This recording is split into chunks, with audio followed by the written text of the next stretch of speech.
Hi again folks, how's all doing? This is an old Triang Class 31 locomotive that was sent to me by a chap called Steve. He also sent me an Airfix Class 31, just bring it in, which is exactly the same as the Class 31 I did fairly recently. So I thought, I'm not going to do a video of that because it's exactly the same, no point in repeating it quite so soon. But I'll certainly work on the Triang one because it's slightly different. It's got the spider assembly motor, and I quite enjoy working on that motor. Steve has very kindly offered to donate one of these locomotives to me, and I could choose which one. I think that's very nice of him. I've already got the Airfix Class 31, which I got quite recently as a donation. So I thought, well, it makes sense. I'll take the Triang one. So thank you very much to Steve for that. So let's see what happens when we turn on the power on this. And so there's not very much. Full power, nothing. Oh, the wavelets.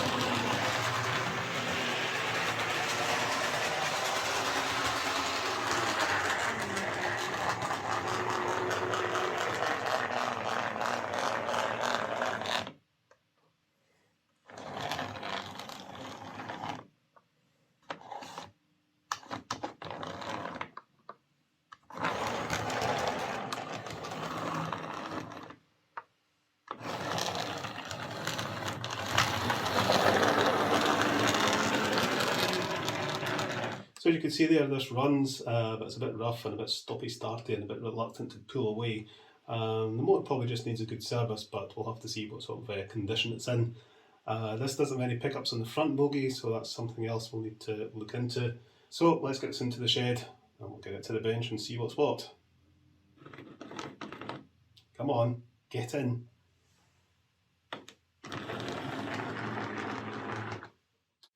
Okay, so I've now been donated 3 Class 31s. The first one was the BR Green Triang 31 that I got from Andy a while back. Then Craig sent me the Airfix Class 31 quite recently there, same as the one that Steve had sent me. And now I've got this one. So, don't know what it is about Class 31s, maybe people just don't want them. It's in reasonable condition actually, the roof's a bit loose. Externally anyway, it's in reasonable condition, but we'll see what state this motor's in. But what I'm going to do is service the motor, and on the Class 31 that Andy sent me originally, the BR Green one, I replaced the entire front bogie from a Class 37 that had pickups on it. But this time I'm going to remove these wheels and fit some wheels off a Ringfield motor that I think will fit, and fit some guitar string pickups and sort it that way. So goggles on and we'll take this to bits. So let's undo the screw in there. Does the roof come off? Yes it does. There's the screw. Yeah, the plastic casing around the thread there is broken. Yeah, I think we can squeeze that together and get some glue on that, maybe get that back in working order. Lift off this retaining clip. That comes off. Nice and easy because we've no wires, but I will be adding wires to the pickups that'll fit. So it's all very oily and very dirty. Oh, the brushes are very worn, so I think I'm going to have to fit new brushes. I don't know how well you can see there, but it is very oily. But apart from that, seems to be in very good condition, so I think it'll be fine once we get it cleaned up, re-lubricated, remagnetised, and get some new brushes into it. So I'll undo this keeper on the top.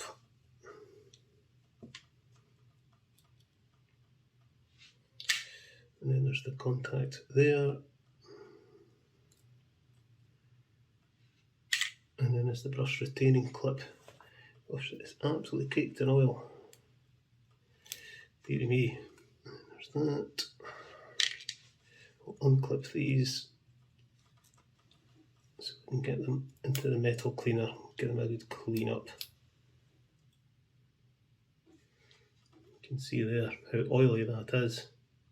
Right, get this casing here off.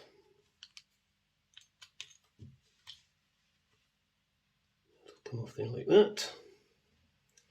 Take that out. Take the magnet out. Take this bottom plate out.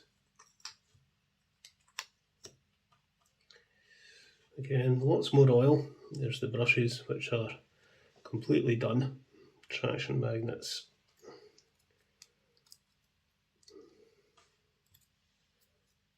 Wheels all covered in oil and little bits of metal.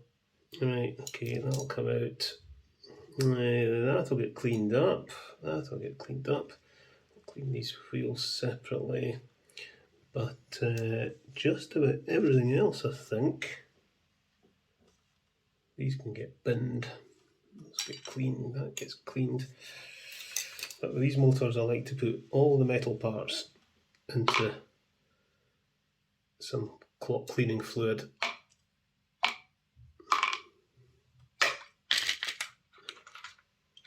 Just to get everything super clean. I've got some replacement brushes here. They're old ones, but plenty of life in them, so we'll stick them in. That's all the metal parts. We'll soak in there. Lots of people ask what this is. It's clock cleaning fluid. I use the Priory Metal Polish clock cleaning fluid. You can get it on Amazon. But you could probably make your own with some household ammonia and some, maybe a wee drop fairy liquid or something, and just dilute it down. Probably do the same job. But it's just what they use to clean all the brass parts of an old clock. Right, okay, this is absolutely clean, so we'll give it a good scoosh with that contact cleaner. Same with all these parts. Just to degrease them. And then I'll get the old manky brush out. Now, the armature. Give the worms and the bearings a good scoosh, and then we'll do the usual business on the commutator.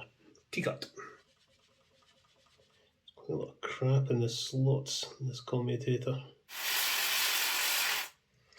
That'll do.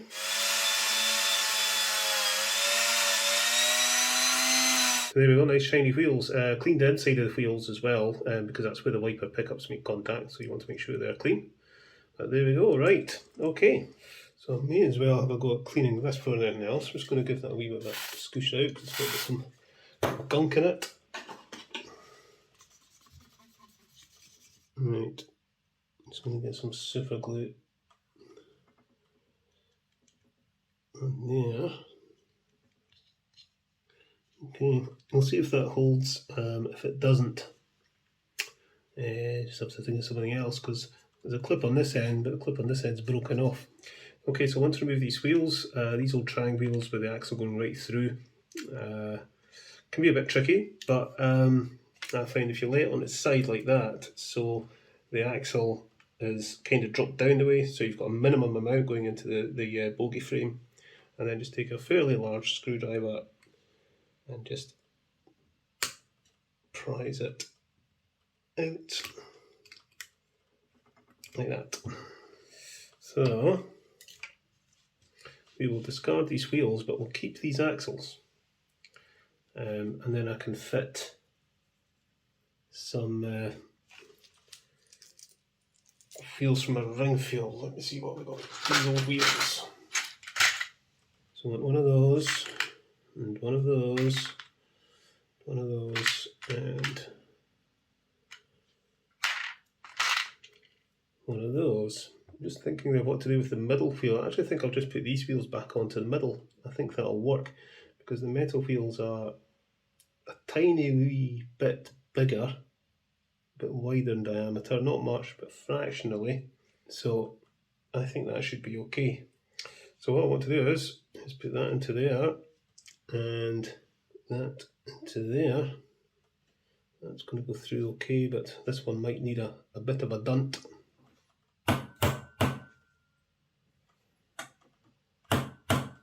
There we are, that's kind of the thing we're after. So they need to be poking through either side, and then they should fit into there okay. So what I need to do is fit a couple of guitar string pickups there and there to rest on the top of the axle. So I'll be pressing, the guitar string will be pressing down on the axle. I'll feed the wire through the rivet there, up through the body, back to the motor. So tomorrow all my metal bits will be nice and clean, so we'll get everything back together, we'll fit the new pickups, and it should run fine. Okay, so next day, all my metal bits are nice and clean. I'm going to drill a couple of holes to fix the pickups to. I've already made a couple of guitar string pickups. Just a short piece of guitar string with a little loop on the end, and I'll fix them to this bogie with an M2 screw. So I'm going to drill a couple of holes, just using an Archimedes drill, because as usual my power drill's flat. So this wee thing comes in handy. It works fine for just drilling a wheel on plastic like that. Put the screw through the loop in the guitar string.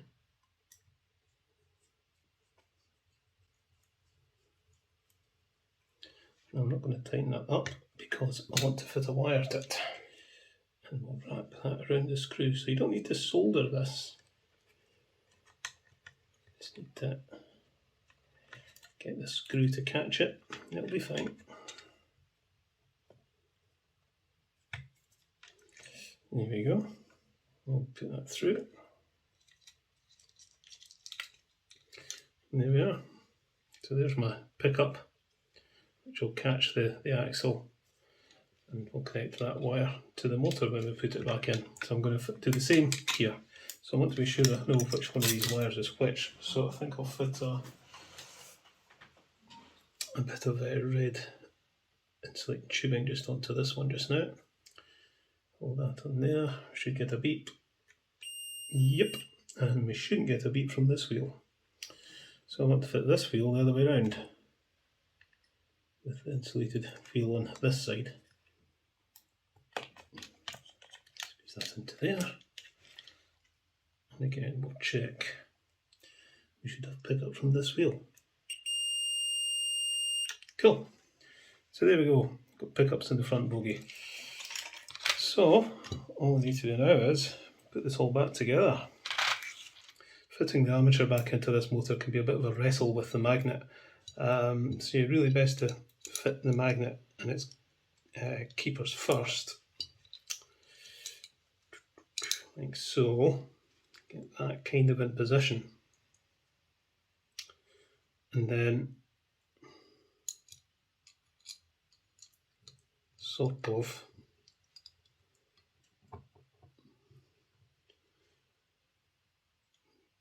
push it down and push it back. Get the bearings in position, and then put the traction magnets back in. Just helps keep the bearings in place. I'll add some oil to the bogie frame just where the wheel axle sit. Put the wheels in, put this plate on just to keep everything in its place. I'll pop this into the remagnetizer.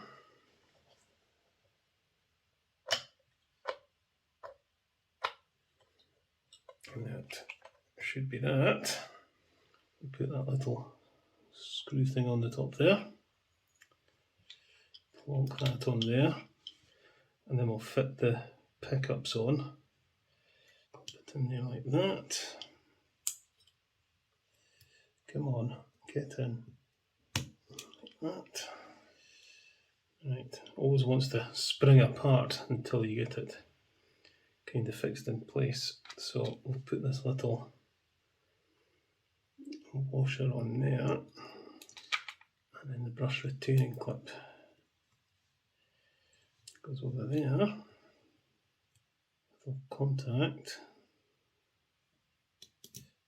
and then fit that onto the top,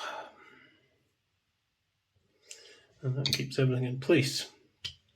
Now we have to fit the brushes. Now I've found the easiest way to do this with this motor is to actually lift this off. Once you've got it assembled, lift it off, and then you can get the brushes in a lot easier, and then put this back on. Make sure the pickups on the inside of the wheels, and then try and manipulate the brushes either side of the commutator. Where's my tweezers? Right. Which can be a bit fiddly, but it's a lot less fiddly than trying to fit the brushes when the motor's assembled. Like that. There you go. Bolt through there just to keep it all together. I'm fitting a new insulating sleeve onto this brush here. Right, what does this do with the battery?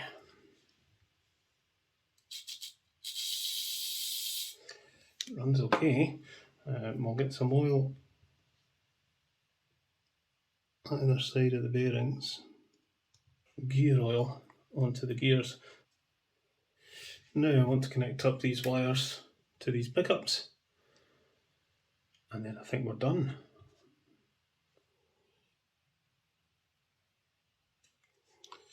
So that one on. Right, okay. Put that back on there. Refit this clip.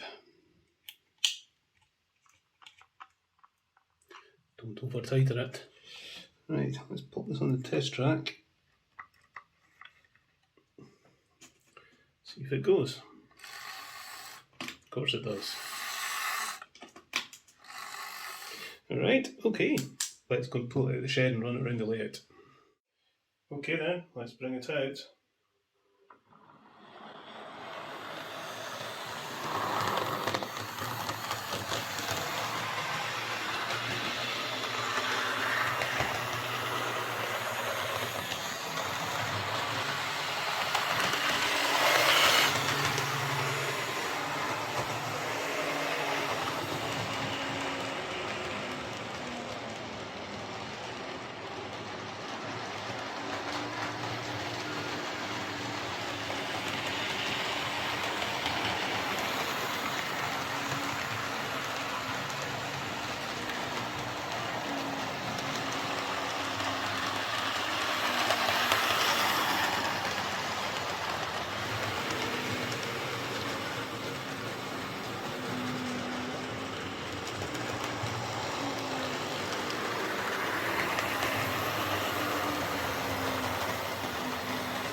So there we are, that's this old Triang 31 running fine along with the Airfix one. By the way, I've added a coupling to the Airfix one and also touched up some of the paintwork. I said at the start of the video that Steve has very kindly said I can keep either of these locomotives as a donation. So thanks again to Steve for that. If I didn't already have the Airfix 31, I probably would have taken that one as I think it's a better runner. You know, it's maybe a wee bit noisier than the Triang, but it runs solidly and consistently. Whereas the Triang one can be a wee bit sticky and stumbly at times. The Triang one will also need more regular maintenance. I didn't point out in the video, but the bearings on the armature are nearly done, and it could really do with some new drive wheels, to be honest. So I may revisit it at some point. So I'll send the Airfix 31 back to Steve, and I'll take the Triang one into my fleet. So thanks again to Steve for that. Anyway, I hope you've all coped with the weather lately. Those of you that were in the toasty regions, hope you're all okay and that no one's tracks have buckled or anything melted. And I'll catch you later, folks.